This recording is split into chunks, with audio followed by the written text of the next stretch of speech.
Assalamualaikum warahmatullahi wabarakatuh. Perkenalkan, saya Irna Nur Latifah, NIM 11920700031. Di sini saya akan mempraktikkan khutbah nikah. Bismillahirrahmanirrahim. Assalamualaikum warahmatullahi wabarakatuh. Bismillah, alhamdulillah, wassalatu wassalamu ala rasulillah wa ala alihi wa ashabihi wa mawala.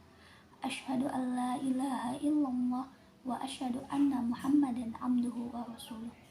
Faqul qala Allah ta'ala fil Qur'anil Karim, a'udzu billahi minasyaitonir rajim. Bismillahirrahmanirrahim. Al-khabithatu lil khabithina wal khabithuna lil khabithat wat thayyibatu lit thayyibina wat thayyibuna lit thayyibat. Al-ayah. Shadaqallahul azim wa shadaqa rasulullahil karim. Segala puji bagi Allah, Tuhan semesta alam, yang mana karena berkatnya kita bisa berkumpul bertatap muka dalam rangka acara pernikahan saudari kita ini. Sholawat beruntaikan salam semoga tetap tercurah limpahkan kepada baginda mustika alam, suri taula dan panutan umat Islam, yakni Habibana wa Nabiyana wa Maulana Muhammad Sallallahu Alaihi Wasallam. Syukur alhamdulillah kita diberikan kesehatan, kenikmatan, serta iman dan Islam yang semoga senantiasa kita pegang sampai kita meninggal dunia. Bismillahirrahmanirrahim. Hadirin rahimakumullah, di dalam rangka pernikahan saudari kita harus diingat kembali bahwa menikah merupakan akad yang dilaksanakan oleh seorang lelaki untuk menghalalkan seorang perempuan yang bukan mahram untuk menjadi suami istri. Dengan cara ijab qabul dan dilaksanakan dengan para saksi serta dengan ketentuan syarat-syarat yang telah ditetapkan. Nah, perlu diingat kembali bahwa pernikahan bukan dilaksanakan untuk sehari dua hari, sebulan dua bulan, ataupun setahun dua tahun. Pernikahan ini harus diniatkan ingin membangun rumah tangga hingga akhir hayat, atau bahkan pernikahan ini harus diniatkan untuk sehidup sesurga. Amin ya Allah ya Rabbal Alamin. Nah, oleh sebab itu berhati-hatilah untuk memilih calon suami ataupun memilih calon istri. Nah, di dalam Islam diberikan kriteria tertentu untuk memilih calon jodoh. Namun sebelumnya di dalam Al-Quran surat An-Nur ayat ke-26 dijelaskan bahwa yang seperti telah saya sebutkan di awal tadi ya, al-khabithatu lil khabithina wal khabithuna lil khabithas. Wanita yang baik untuk laki-laki, wanita yang tidak baik untuk laki-laki yang tidak baik. Begitu juga sebaliknya, laki-laki yang tidak baik untuk perempuan yang tidak baik. Wat thayyibuna lit thayyibat wat thayyibatu lit thayyibina wat thayyibuna lit thayyibat. Yang artinya perempuan yang baik untuk laki-laki yang baik, dan begitu juga sebaliknya, laki-laki yang baik untuk perempuan yang baik. Nah, oleh sebab itu, untuk memilih calon jodoh yang baik, sebelumnya perbaiki diri terlebih dahulu, karena jodoh merupakan cerminan dari diri kita sendiri. Sehingga ketika kita sudah menjadi soleh ataupun solehah, maka insya Allah kita akan mendapatkan jodoh yang baik pula. Kalau secara ininya mah, solehahkan diri terlebih dahulu sebelum mendapatkan yang soleh. Nah, adapun untuk cara memilih kriteria pasangan jodoh itu dijelaskan di dalam Al-Quran, di dalam hadis riwayat dari Bukhari dan Muslim. Kalau dari secara orang Sundanya mah, pilihlah menurut sesuai dengan bibit, bebet, dan bobotnya. Nah, kalau secara ada juga di dalam hadis riwayat Bukhari dan Muslim yang berbunyi, tunkihul mar'atu li arba'in, lima liha walinasabiha walijamaliha walidiniha. Pilihlah perempuan ataupun laki-laki yang akan dinikahi karena 4 faktor. Yang pertama karena hartanya, yang kedua karena nasabnya, Yang ketiga karena kecantikannya, dan yang terakhir karena agamanya. Kenapa agama diterakhirkan?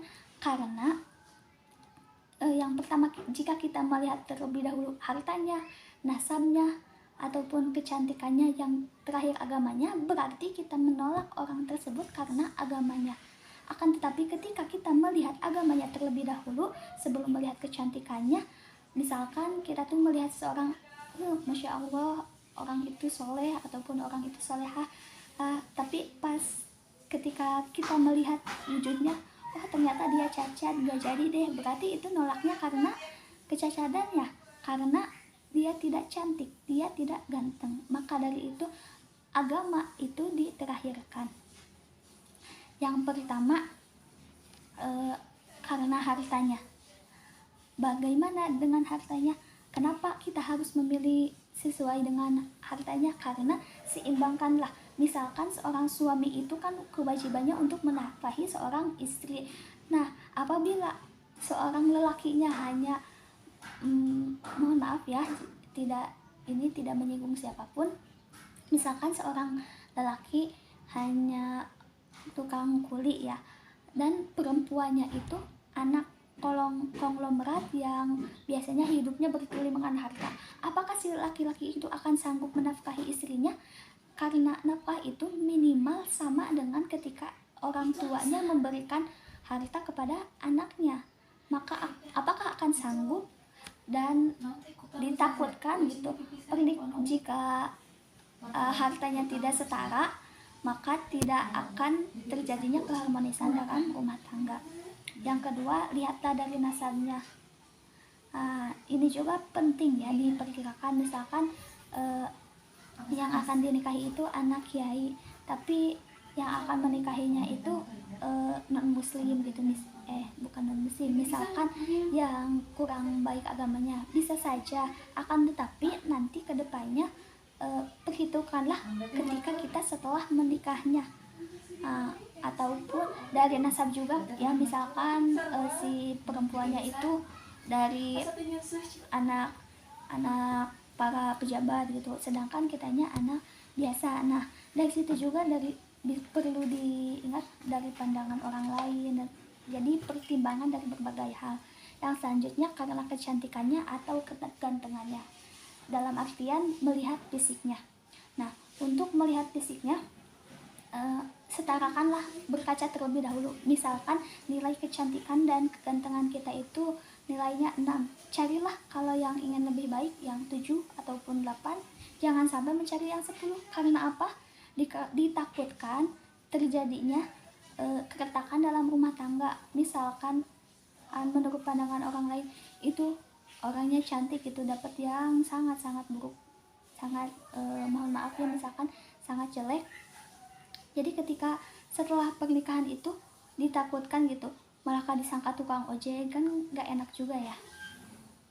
Dan yang terakhir menurut agamanya. Nah, kenapa kita harus memilih dengan agamanya? Karena ketika agamanya baik, agama Islamnya baik, ketakwaannya juga akan baik, sehingga pasti niatnya untuk menikah juga untuk beribadah kepada Allah Subhanahu wa Ta'ala.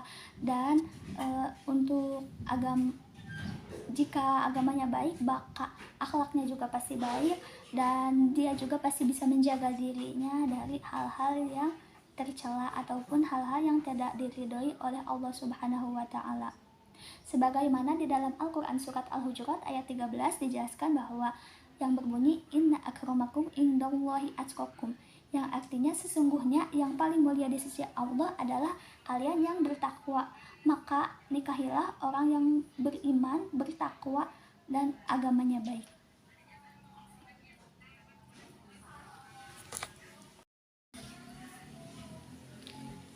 Itulah cara-cara untuk memilih calon pasangan supaya menjadikan keluarga yang sakinah, mawadah, dan warahmah.